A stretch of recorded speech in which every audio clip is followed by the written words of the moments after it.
Hey, thank you so much for listening, for watching. Woohoo, do I have a great joke for you. We're like, let's get it over with and get on with something helpful. I'm quite perspiring with anticipation. So, how do crazy people go through the forest? They take the psychopath. I know, you're like, that's not really politically correct. Well, it's kind of borderline, but anyways, thank you so much for listening and watching. And of course, I want you to subscribe. Like, don't tell us jokes like that if you want us to subscribe. I promise. That'll be the end of that one. But we're continuing our series on facing giants. We've been looking at this in terms of the Israelites coming into the promised land and what that was like for them, especially with the 12 spies that Moses sent. Then we talked a little bit about David and Goliath. How do you not talk about giants when you talk about David and Goliath? I mean, they all go hand in hand. But today I want you to bring something to your attention. David, he killed Goliath, right? 1 Samuel 17, slingshot, that, which is really cool. And you hear about it, and he goes over and chops off his head. And, it's like big, huge victory and amazing success over the Philistines at that time. But I want you to consider a couple things here. Number one, Goliath was from the Philistine city of Gath, Gath. And when I've looked at Gath, this particular Philistine city, I came to realize that actually Goliath coming from there, it was known as a city with giants. There were other giants that lived in Gath. And even more interesting to consider, so David kills Goliath, and if you follow the kind of the short version of the history, everybody's like, amazing, Israelites love David. What a hunk. King Saul of Israel doesn't really love David. He gets to the place where he's super jealous, and he chases David for no less than 10 years. Vigilantly chases him to kill him because Saul feels threatened. Saul is jealous of David. Everybody loves David.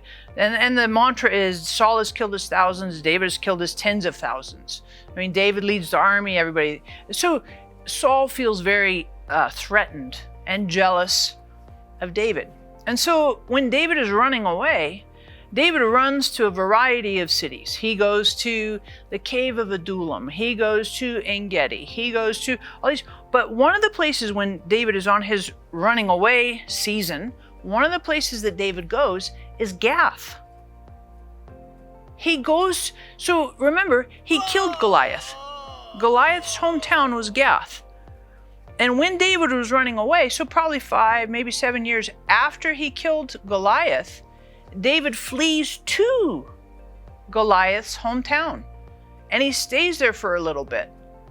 It's interesting that even though David killed the giant, he still went to live in the hometown of the giant not long after he killed him. Nice place you've got here.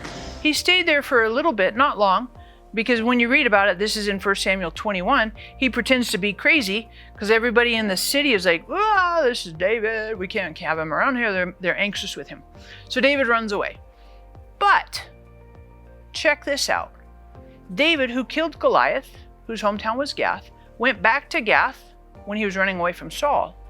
And then at the end of David's flight from Saul, after 10, almost 15 years, close to probably 20 years of running away, continual running away, in 1 Samuel 27, David says this, verses 1 and 3. He says, you know what? I'm not going to survive if I keep living in the land of Israel. Someday, sooner or later, Saul will find me and Saul will kill me. The only way for me to stay alive is to leave Israel. And he moved to Gath. He lived in Gath for 14 months. So the city, the hometown of Goliath, and we're going to see a little bit later in the next episode, that there were other giants and relatives of Goliath who lived in Gath. And David came and lived in Gath twice. He lived in the land of the giants, in the city, the hometown of the giants. He lived there, and he actually came to have tremendous favor with the king of Gath. So much so that the king made David one of his armor bearers, a protector for him.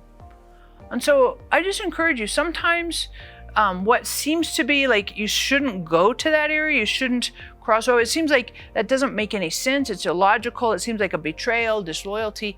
Nevertheless, God helped David in a place that could have been very, very destructive and hurtful to him. God helped him to not only survive, but also thrive and flourish and do very, very well in Gath. And the giants who were there, we don't read anything of those giants attacking David. And I would propose to you that David killing Goliath, like 15 years earlier, 20 years earlier, set him up to have tremendous respect and honor when he came back to Gath, because they're like, hey, he killed Goliath, so let's respect and honor him. And I want to say that to you. Sometimes the giants that you kill will go into your future, that recognition, that fame of that accomplishment goes into your future and provides a provision for you. You don't always know the giants that you kill, the importance, the things that you overcome, the intimidations that you defeat. You don't always know what those successes will do into your future. Because that success back here against Goliath went into David's future and provided a safe place for him, a refuge, when everything else was falling apart. So I just want to encourage you, sometimes the whole giant theme, facing your giants, is not just important for the moment of it, but it's also important for your future.